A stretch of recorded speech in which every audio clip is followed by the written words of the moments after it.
face à l'intelligence artificielle, tout le monde se demande, concrètement, on fait quoi?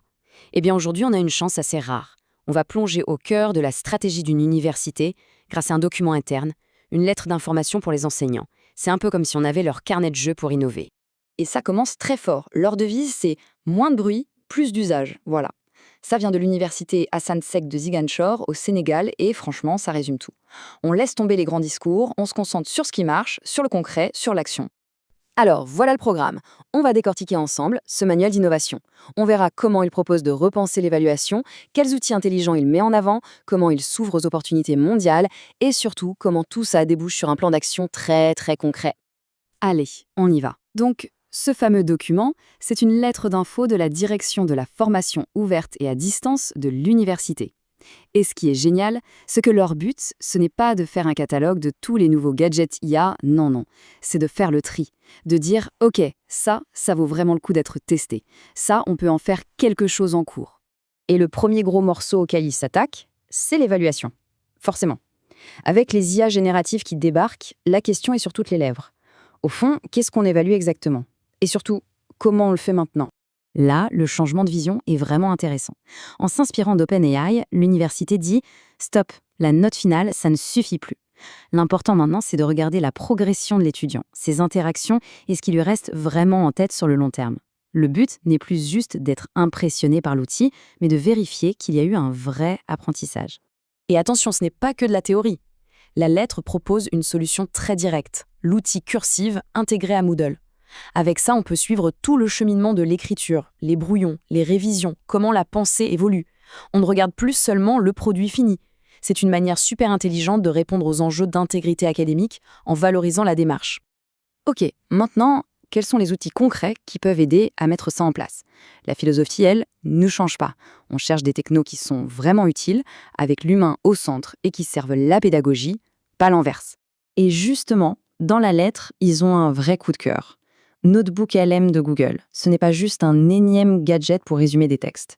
Avec les dernières mises à jour, on peut carrément construire une sorte de récit visuel à partir de ses propres documents. Ça ouvre des pistes assez sympas pour créer des capsules de synthèse ou des bits d'études. Mais alors, pourquoi celui-là en particulier? Eh bien, il donne 3 raisons clés. D'abord, et c'est crucial, l'outil travaille à partir des documents que l'enseignant lui donne. Donc, on garde le contrôle sur la source. Deuxièmement, c'est hyper pratique pour faire des fiches de révision, des synthèses, sans repartir d'une page blanche. Et enfin, il est polyvalent. Il peut servir aux profs comme aux étudiants. En fait, ce choix d'outil s'inscrit dans une vision plus globale qu'ils appellent l'IA à visage humain.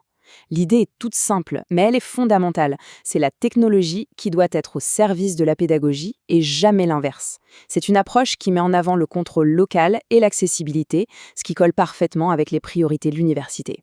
Et cette philosophie, elle n'est pas abstraite, elle repose sur 3 piliers très clairs. Premier pilier, le choix. L'IA est une option, pas une obligation.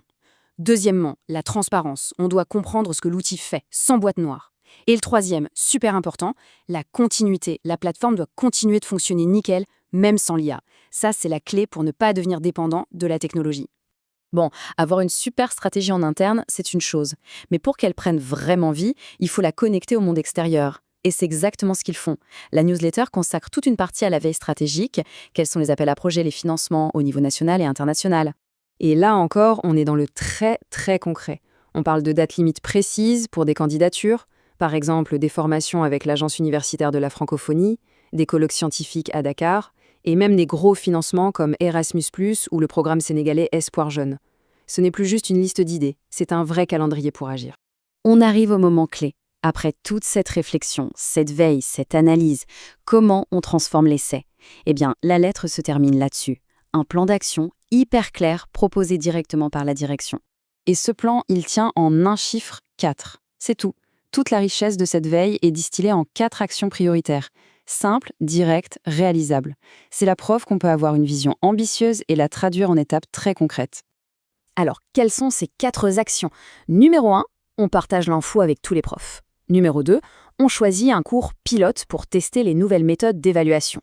3, on organise un atelier pour bien se former. Et 4, on identifie les collègues qui vont se charger de monter les dossiers pour les appels à projets. C'est un chemin tout tracé de l'idée à la réalité. Un vrai modèle. Au final, cette analyse, c'est une plongée assez fascinante dans la salle des machines d'une institution qui prend l'innovation au sérieux. Et ça nous amène à une question pour la suite. Si ce document est le manuel d'une université qui agit, quelle serait la toute première action, la première pièce à jouer, à mettre en place dans un autre contexte? La réflexion est ouverte.